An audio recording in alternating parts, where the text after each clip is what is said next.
Halo adik-adik, jumpa lagi di channel Five and Chemistry. Video kali ini saya akan mengajarkan kepada kalian bagaimana caranya menentukan pasangan senyawa itu apakah dia tergolong isomer atau cuma berbeda penulisannya saja. Ya, ini bagian dari materi alkana, alkena, dan alkuna atau hidrokarbon ya. Nah, gimana soal-soal, gimana penyelesaian ataupun pembahasannya? Yuk langsung aja saya mulai.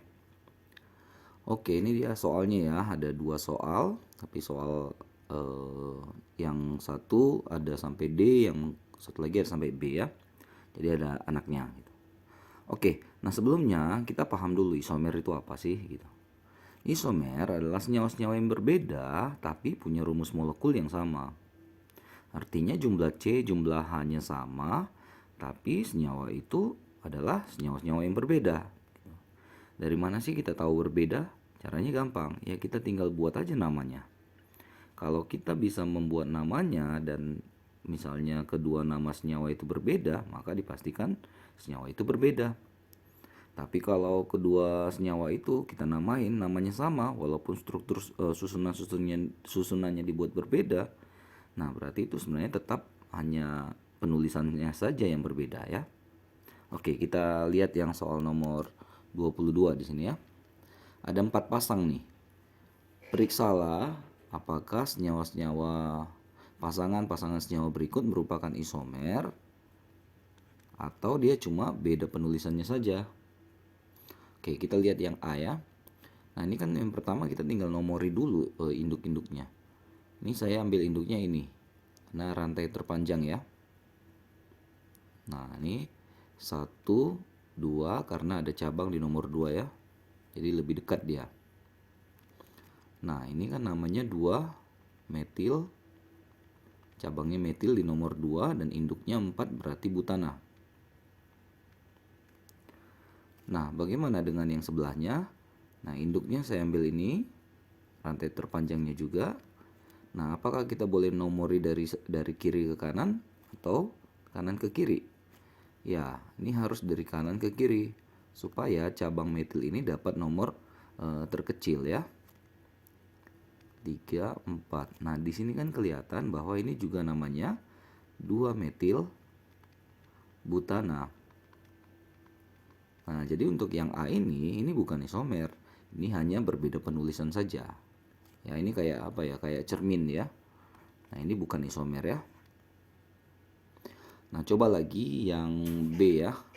Saya ambil induknya ini 5 ya, induknya ya, pentana ya. Kalau mau dinomori itu dari kiri dan kanan sama aja ya, karena ini dapat nomor 3 nih induk metil cabang metilnya. 1, 2, 3, 4, 5. Kalau kita namai 3 metil pentana. Nah, yang sebelahnya induknya juga dapat 5. Nah, kalau yang ini seperti soal nomor yang A, yang poin A, kita harus menomori dari kanan ke kiri supaya metilnya dapat nomor terkecil, dia dapat nomor 2. Kalau dari kiri ke kanan dia dapat nomor 4. Dia harus yang nomor terkecil ya. Nah, dari sini kita bisa namain ini adalah 2 metil pentana. Nah, yang seperti inilah ini yang berisomer. Ya, jadi jumlah C dan jumlah H-nya ini sama ya. Kita bisa cek itu. C-nya itu induknya sama-sama 5, ada metil ada cabang metil 1 gitu ya. Jadi beda posisi metilnya. Oke, jadi ini yang isomer ya. Paham ya sekarang bedanya isomer atau cuma berbeda penulisan. Yang C harus hati-hati ya. Ini dikutak-katik aja nih susunannya sama dia. Kalau kita nomorin ini 1, 2, 3, 4. Nah, ini belum putus sampai sini ya. Dia putusnya itu dia di CH3 di ending-endingnya itu pasti CH3 CH3 ya. Nah, kalau seperti ini kan berarti ada metil di nomor 3. Ini 3 metil pentana nih. Nah, jadi jangan terkecoh dengan struktur ya. Yang penting cari rantai terpanjang yang nggak putus. lalu itu jadikan induk, lalu cari atau lihat cabang di posisi nomor berapa. Dengan cara yang sama, ini seperti yang B tadi ya. Dari kiri maupun dari kanan penomorannya tetap aja yang metilnya di nomor 3. Ini juga 3 metil pentana. Nah, lihat ini cuma beda penulisan ya. Nah, ini bukan isomer ya. Oke, yang D. Nah, saya ketemu ini 5 ya. 5 lagi pentana lagi. Lalu cabangnya ada 2 nih, metil dan metil. Nah, ini kan lebih dekat ke sini ya. Nah, nomor 2 langsung cabang. Tapi kalau kita dari kanan, nomor 3 baru ketemu cabang. Makanya kita dari kiri ya. Nah, cabangnya ada di nomor 2 dan 3. Jadi kita kasih 2,3. Nah, karena cabangnya sejenis ya, sama-sama metil, kita kasih D di sini ya. Di metil. Induknya tadi ada 5, berarti pentana. Dengan cara yang sama, ini induknya pentana. Nah, kalau gini, kalau saya nomorin dari kiri ke kanan, di nomor 2 ada metil. Tapi kalau dari kanan, satunya 1, 2, tetap juga nomor 2 ada metil.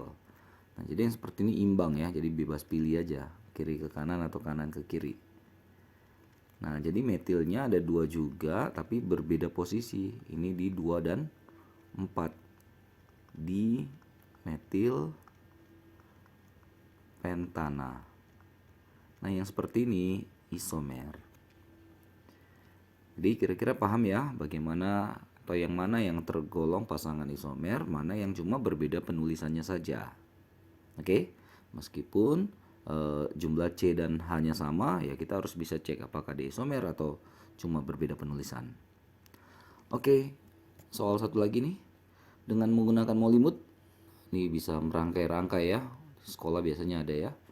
Buat rakitan kemungkinan senyawa dengan rumus molekul berikut. Ada 2, A dan B, C3H7Cl, C3H6Cl2. Nah, kita mulai yang pertama. C3H7Cl. Jadi langkah pertama, buat aja C-nya 3. Rantai utamanya 3. Lalu kita isi dengan H. Jadi yang paling ujung itu kan butuh 3H ya. Nah, yang tengah pasti butuh 2. Nah, kan sisa hanya 2 lagi. Berarti masukin sini. Nah, otomatis Cl-nya di sini. Mau di atas di bawah juga bisa sih sebenarnya. Nah, jadi Cl di sini bertindak sebagai cabang. Ya. Ingat, cabang dapat nomor prioritas kecil kan? Jadi ini satunya 2, 3. Jadi cabangnya di nomor 1. Nama cabangnya kloro